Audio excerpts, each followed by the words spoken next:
কিভাবে কোথা থেকে পেল যে এখানে মহানগর বিএনপির সাধারণ সম্পাদক ভারপ্রাপ্ত সভাপতি সম্পৃক্ত?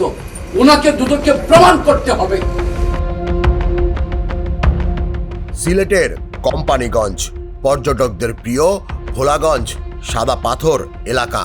সাদা পাথরের স্বচ্ছ সৌন্দর্যের আড়ালে লুকিয়ে ছিল এমন এক অন্ধকার লুটের কাহিনী যা এখন কাঁপিয়ে দিয়েছে পুরো দেশকে। দুর্নীতি দমন কমিশন দুদকের অনুসন্ধানে উঠে এসেছে ভয়ঙ্কর সব তথ্য। এই লুটের চক্রে টপ টু বটম সবাই জড়িত, স্থানীয় প্রভাবশালী থেকে শুরু করে রাজধানীর সচিবালয় পর্যন্ত।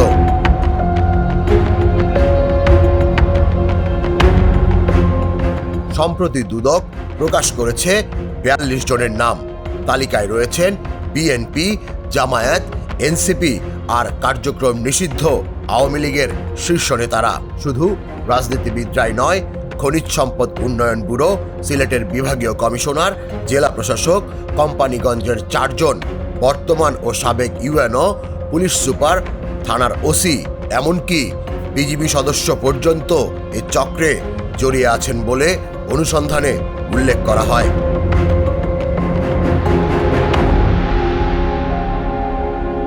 এই তালিকা প্রকাশ হতেই শুরু হয় তোলপাড়। বুধবার বিকেলে সিলেট মহানগর বিএনপি হঠাৎ করেই সংবাদ সম্মেলন ডেকে নিজেদের নির্দোষ দাবি করে। ভারপ্রাপ্ত সভাপতি রেজাউল হাসান কয়েস লোদি লিখিত বক্তব্যে চ্যালেঞ্জ ছুড়ে বলেন, এই অপকর্মের সঙ্গে তাদের নাম জড়ানো সম্পূর্ণ মিথ্যা। প্রমাণ দেখাতে হবে, নতুবা নিঃশর্ত ক্ষমা চাইতে হবে।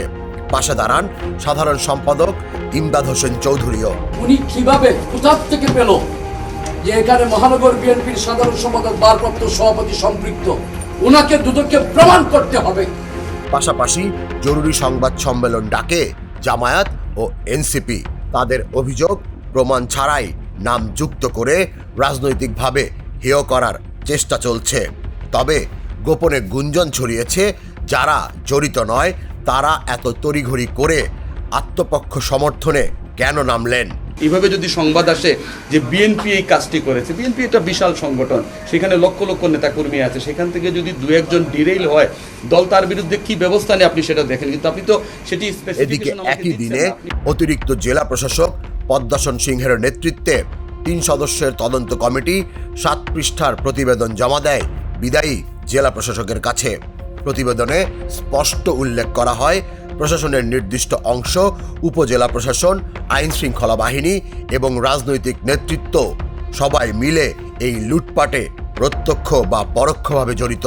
প্রতিবেদনে করা হয় 10টি সুপারিশ, যার মধ্যে অন্যতম সংশ্লিষ্ট দপ্তরগুলোর অভিযুক্ত কর্মকর্তাদের বিরুদ্ধে কঠোর ব্যবস্থা নেওয়া। কিন্তু এখানেই রহস্য গভীর। তদন্ত কমিটির প্রধান বলেন, সব কথা এখন বলা যাবে না, নতুন জেলা প্রশাসক এলে বিস্তারিত জানানো হবে। এই গোপনীয়তা আরও বাড়িয়ে দিয়েছে সংশয়ের মাত্রা।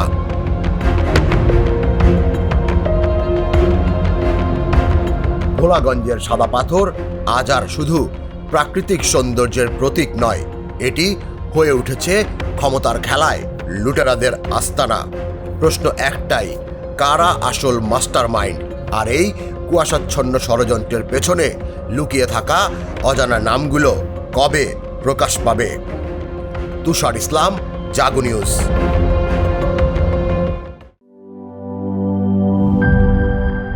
বান্ডেল থাকলে প্রতি সেনমানিতে টাকা বাঁচবে।